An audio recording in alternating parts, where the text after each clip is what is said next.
सभागृहातला कामकाज हा आता एक फार्स उरलाय, फार्स. सभागृहातलं कामकाज ऑर्डर ऑफ डे वर येतं आणि ते उरकून कसं घ्यायचं, उरकून कसं न्यायचं, एवढंच सभागृहामध्ये काम चाललेलं आहे. त्यामुळे तुम्ही जे म्हणता की पुरवणी मागण्यांवरची चर्चा जी आहे, चर्चा होईल.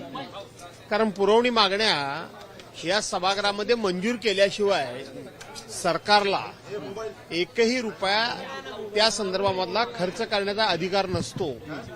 तो खर्च अगोदर ते करून घेतात आणि नंतर सभागृहासमोर मान्य करता येतात.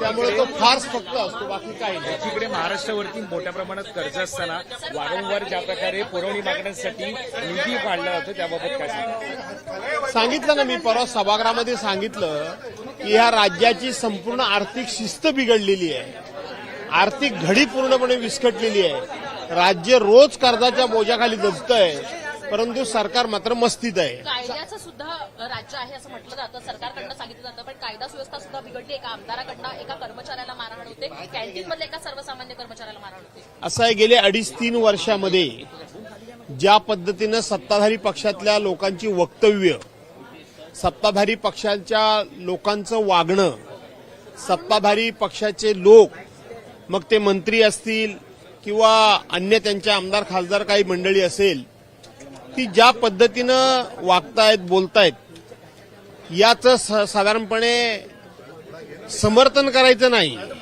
परंतु असं बोलायला नको होतं, असं बोलणं बरोबर नाही, असं फक्त वरवर बोलायचं आणि तो विषय हातावेगळा करायचा. त्यातूनच ही मस्ती वाढत गेलेली आहे.